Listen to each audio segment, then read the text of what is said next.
better business, and a better life begin here.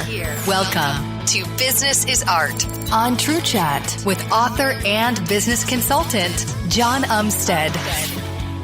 Hello, ladies and gentlemen. Thank you for tuning into the show today. We're going to be covering a topic that is one of our favorites. We're talking about transformation and keys to transformation, but perhaps from a little bit of a different perspective today. We'll get to our guests in just a moment, but first I would like to remind our listeners to, hey, check us out at TrueChat. Go to the TrueChat.org website, see what other shows we have to offer.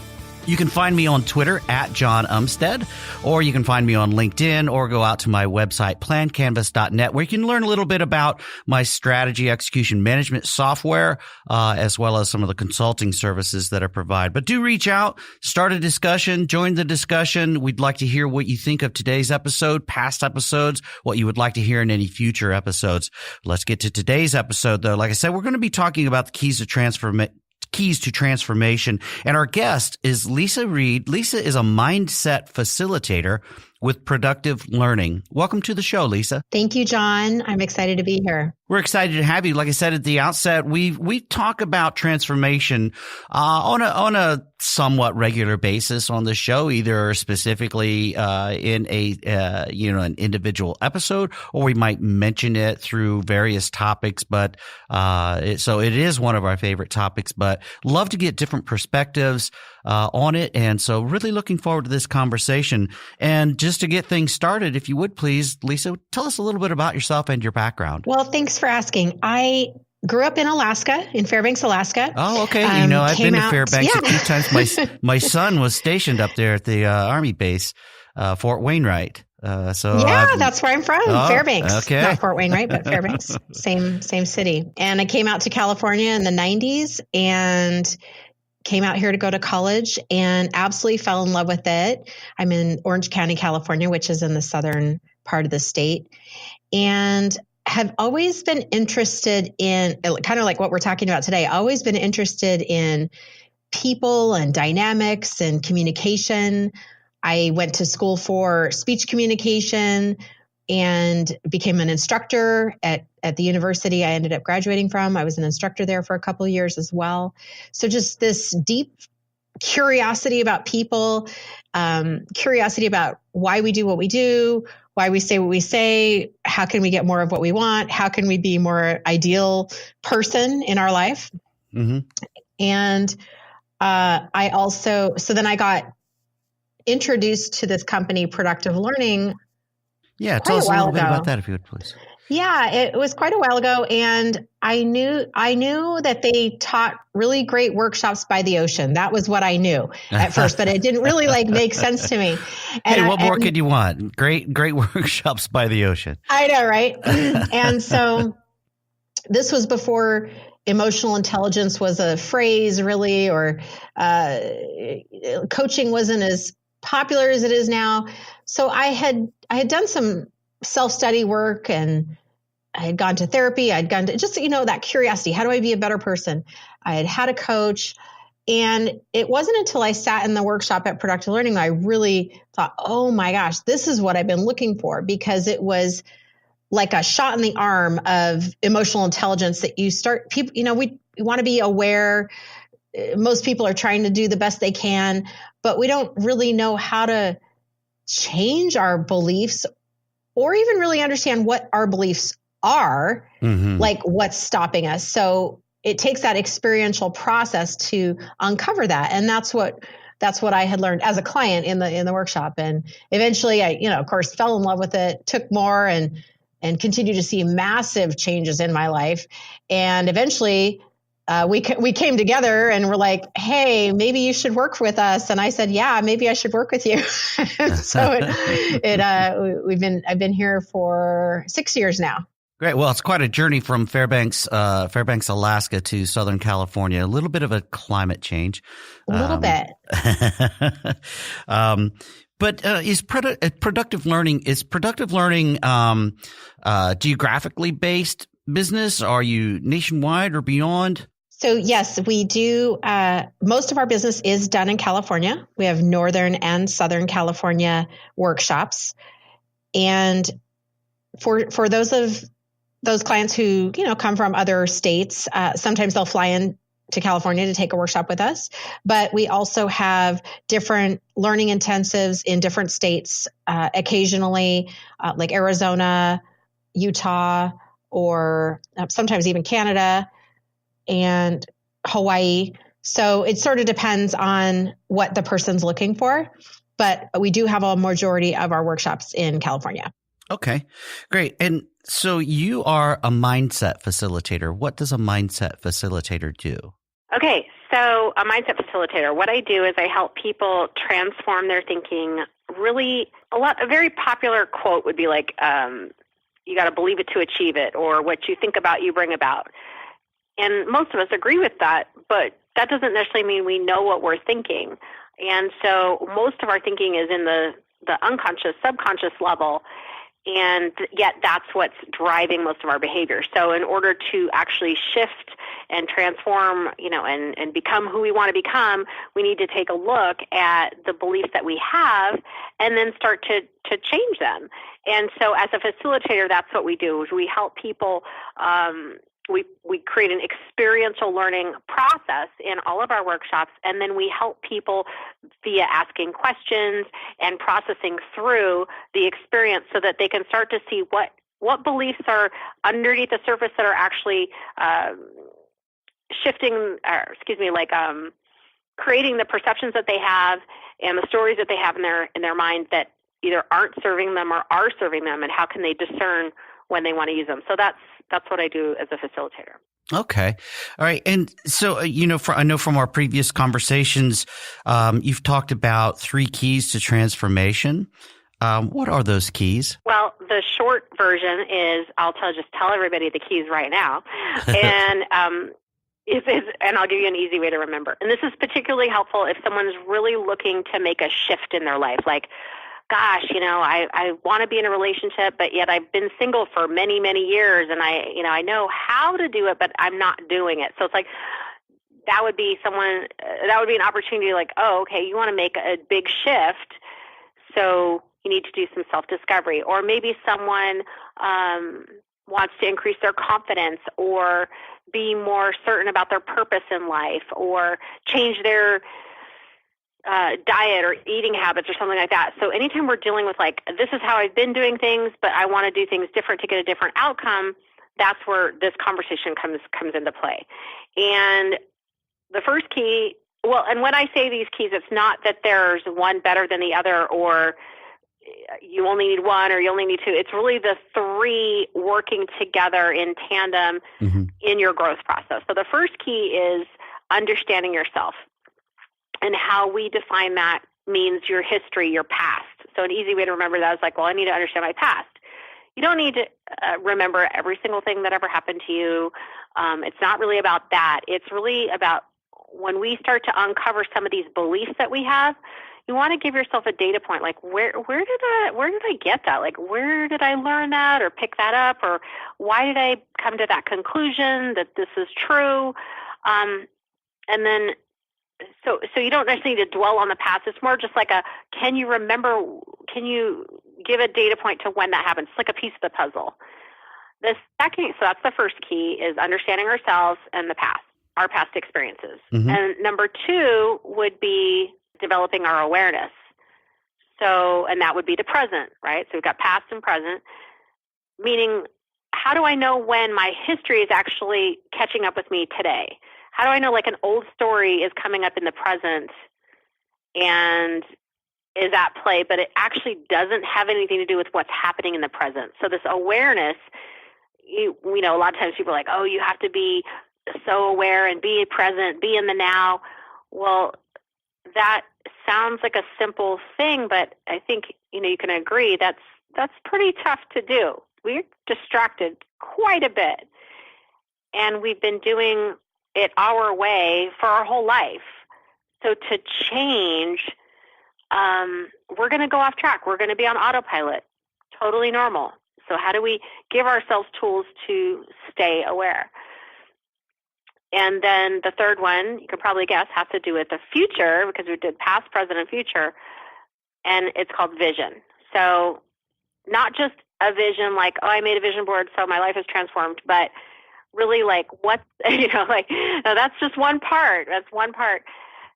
Really an emotionally compelling vision, like something that you are moved by. If you're not excited about your vision, why would anybody else be, right? It's like, it's your vision, your story. You got to infuse it with emotion, because why else would you change?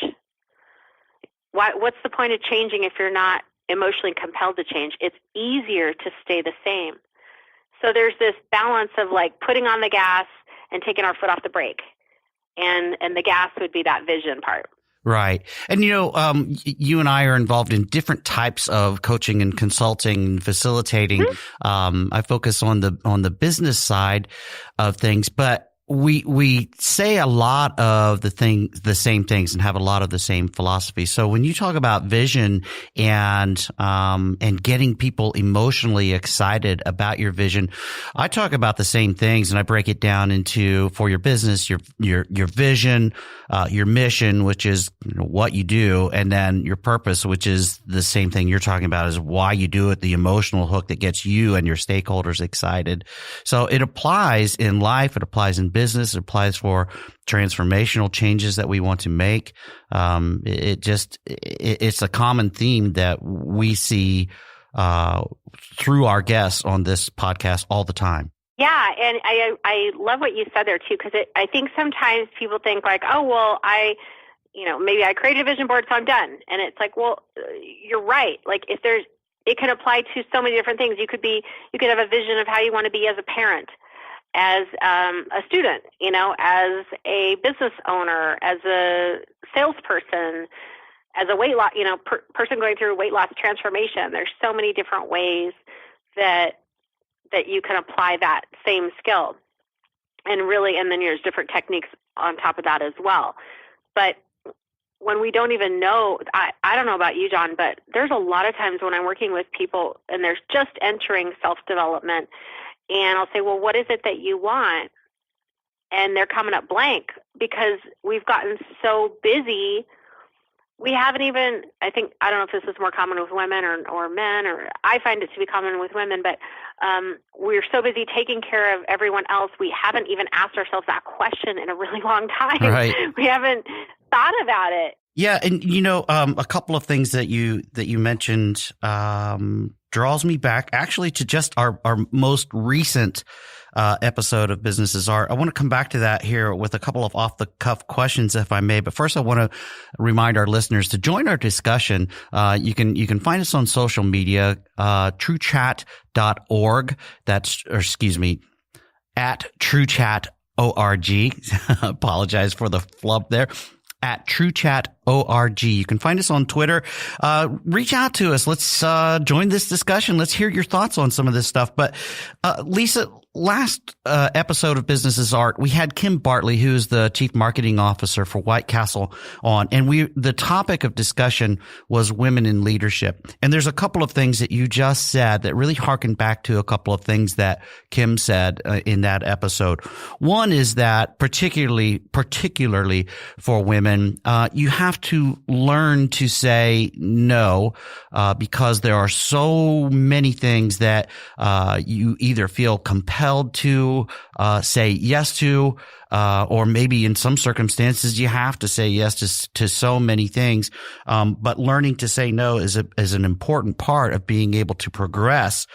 The other thing that she talked about, I wanted to try to correlate a little bit to two of the keys that you just mentioned to transformation. So one of your keys was to understand yourself, and another was to develop an awareness.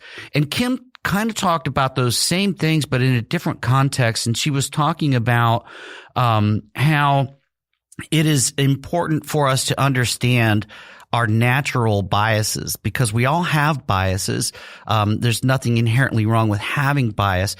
There's something inherently wrong with ignoring them and letting them control our words and our actions and our activities. But understanding those biases so that you can deal with them in appropriate ways, she felt is just absolutely a key to developing as a leader. When we talk about the biases, yes, that's that. If we can all agree, we have stories in our minds, like we have equations that we follow without question. It'll come out in a statement that someone will say something almost like it's a universal fact, like, all men are this, or all women are that, or whatever. Right. some all of this happens all the time, or this never happens, or something like that. Mm-hmm. I can usually hear them pretty easily, and certainly that's what I like to use the word discernment. Mm-hmm. And so I appreciate what you said about the natural bias. Like, yes, and use your discernment. Is this helpful in this situation that I have this belief about X, or is this actually not working right now? A common one, and our thoughts are so slippery. They're hard to catch. Mm-hmm. There's a lot going on in there, right. and we're very complex human beings. So it might come out as, I'm a very giving person. I like to give to others. So that's such a, wow, we're in our culture, great quality, and you get accolades for being a giver. And what can happen is, just like if we have one tool that we use continually for every single problem, that could be dysfunctional. Mm-hmm. If you're giving all the time and not giving for yourself, for example, that could be a problem. Mm-hmm.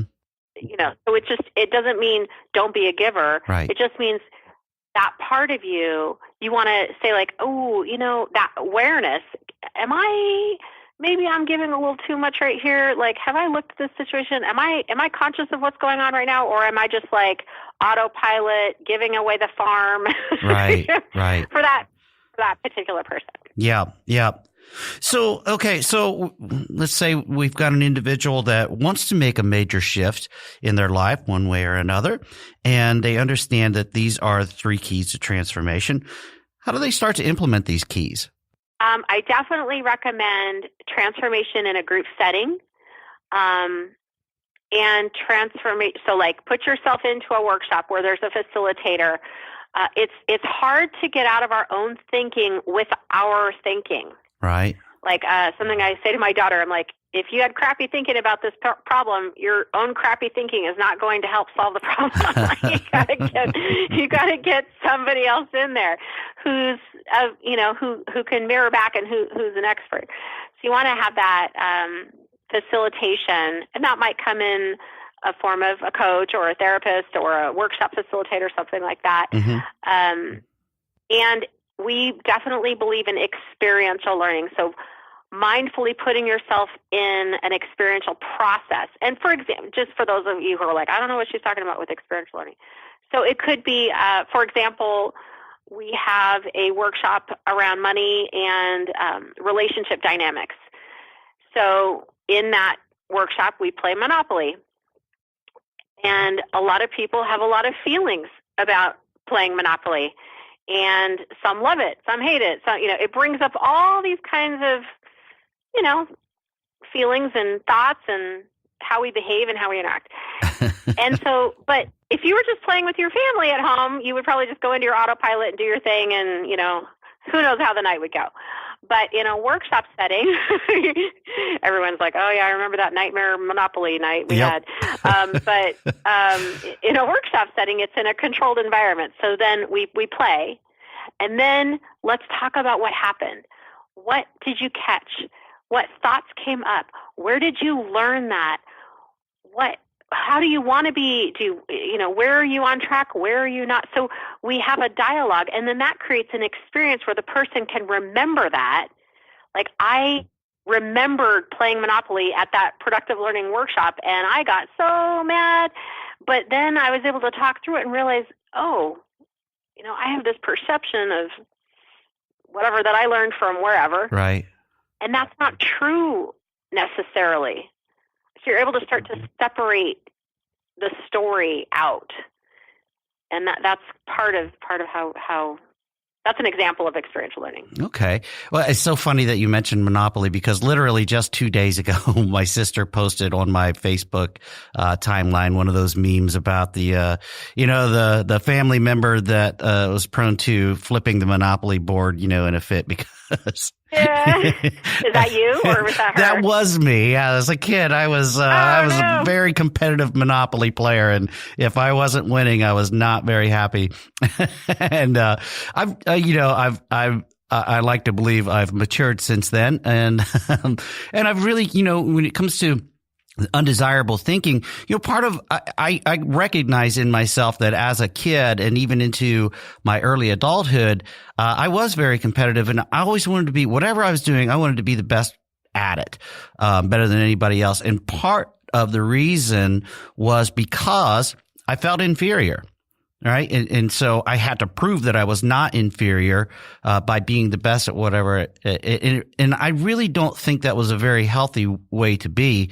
And like I said, I'm still a competitive person, but I think I have a much more healthy outlook on it than I did back then. But I was that disruptive Monopoly player. I love that you were able to, so kind of taking that history point, like you're like, I remember, maybe it was a couple different times or whatever pattern. I remember that as a kid that I was, I'd get so mad, and you were able to, once you're removed from it, able to go, you know what, actually, I think it was really because I was feeling, I was feeling inferior. So then it came out in this, and I am competitive, but you're able to now start to have a healthier perspective right. as an adult, as an educated person who coaches other people. And now you're like, okay, so a lot of times people think like, well, so now I don't be competitive anymore. It's like, no.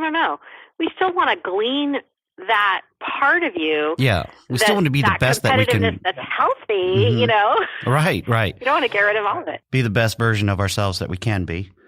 Absolutely. Yeah.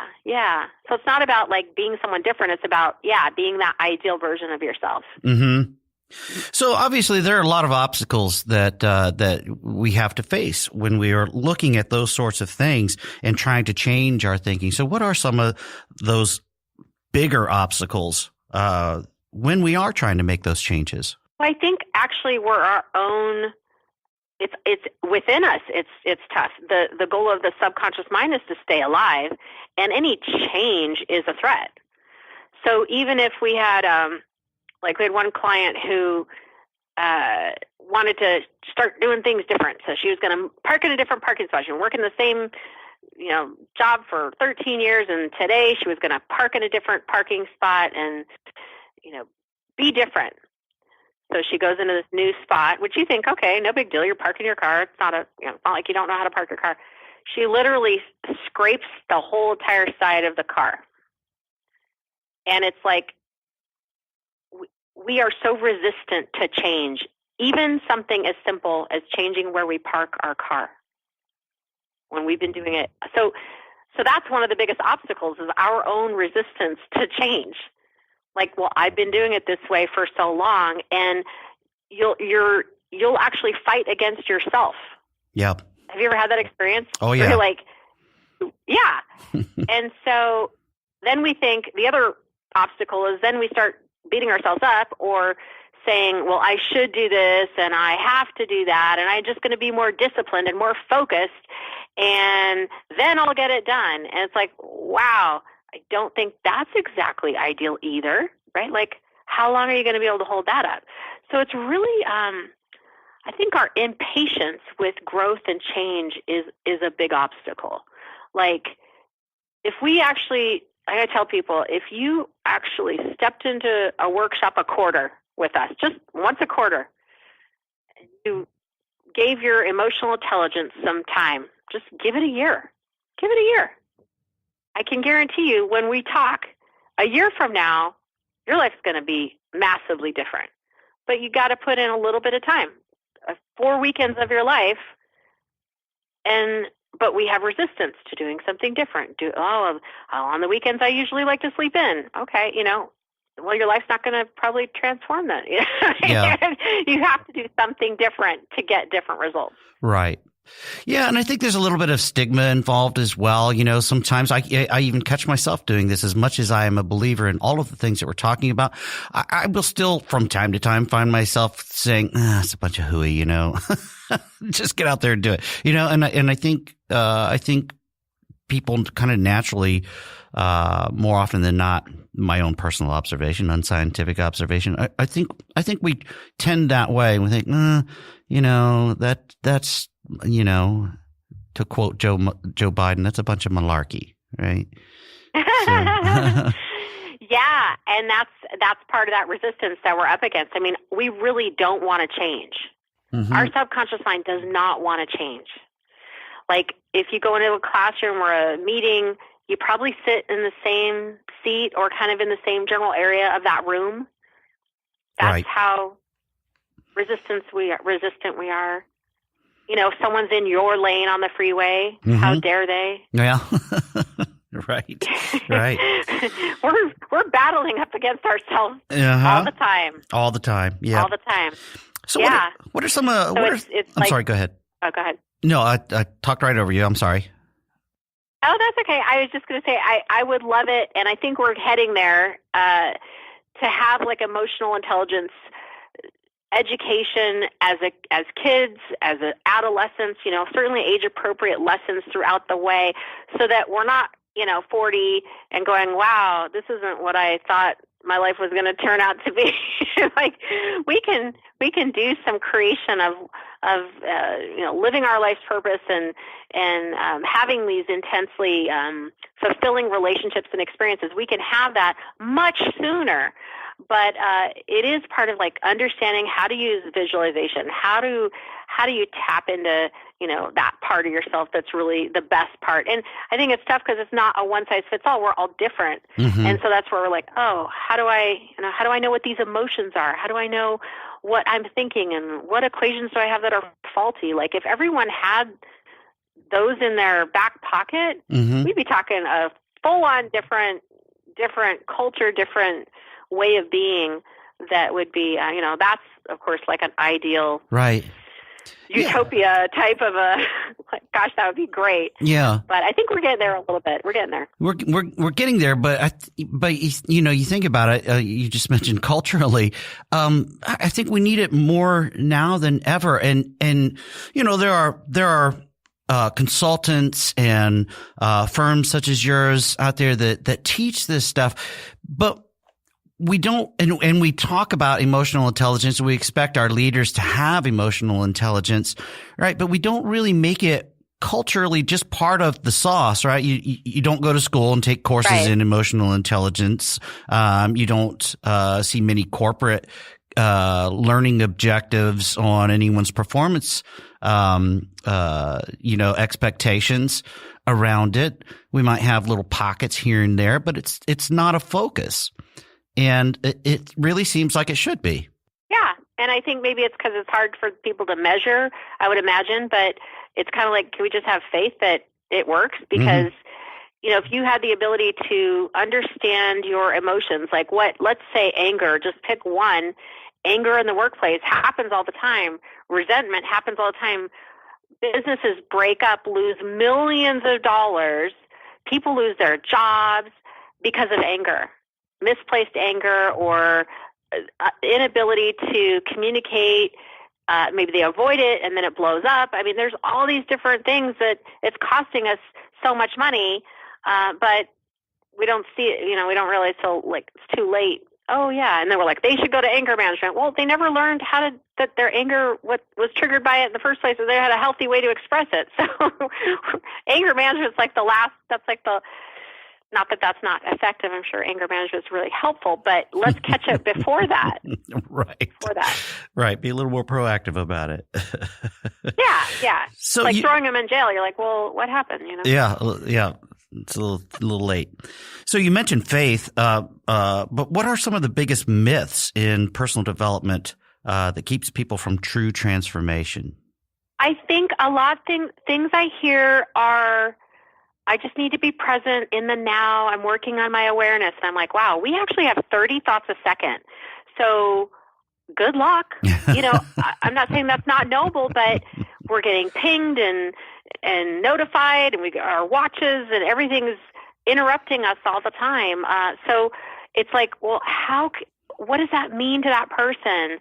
What do you mean be more aware? Be more aware about what? Like, where are you missing something? Let's start there. instead of just this blanket overall, I just need to be more aware. So that would be one. The other one, I think people increasing our tolerance for emotion would be great. There's kind of this, sometimes people say, oh, I want to come to your workshop so I can get rid of, I never want to feel anxious again. I never want to feel, whatever this is again. And I'm like, wow, well, it's a major feeling. So we're not extracting emotions from people. Right. In fact, that emotion's there for a reason. There's probably something that hasn't been addressed. Right. That, like a toddler, will continue crying louder and louder and louder until you address it. Right. So there's kind of this myth of like getting rid of thoughts, getting rid of emotions, that we just don't have this tolerance. Like, I'm supposed to be happy all the time. We're supposed to just be happy and grateful all the time. Yeah. Yeah, which is great. It's a great feeling, but there's things that happen in life. Right. Yeah, it's not that we have emotions. It's what do we do with it? How do we behave in response to having the emotion, which is completely natural. Yeah. Yeah, and how do you feel sadness? And yes, you can be grateful for your sadness. I don't want to be like misquoted that you can't find appreciation in everything. Certainly you can, but still feeling the sadness, still feeling the anger, letting it come through. Okay, instead of pushing it away, let me experience that. Then I can, get back to whatever it was, the other feelings that I wanted. Right. Okay, Leisa, we're going to have to start wrapping a few things up here. But before we do you have any final advice that you'd like to leave for our listeners? I guess I would say that change is possible. You can absolutely transform your thinking, your beliefs. So it just takes a little bit of doing something different than you haven't done before.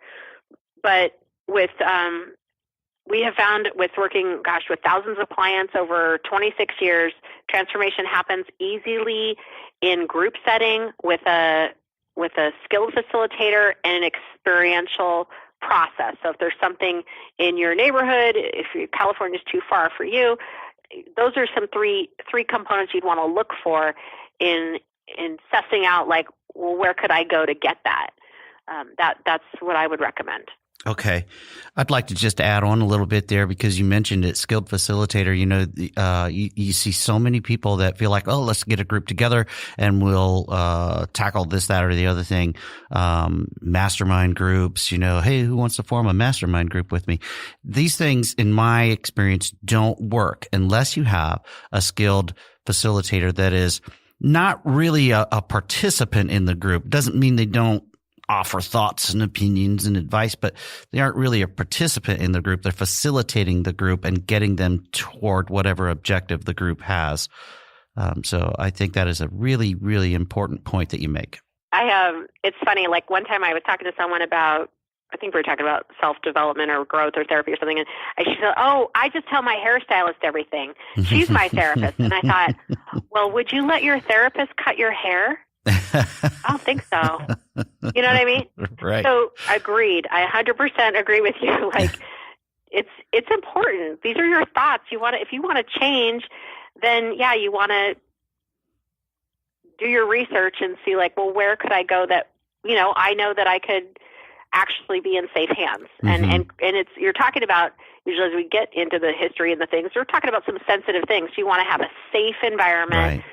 To where you feel comfortable and you can be vulnerable. All right, Leisa, well, where can people find you, your work, or any special cause that you might like to mention? Oh, yeah. Productivelearning.com. That's productive and then learning.com.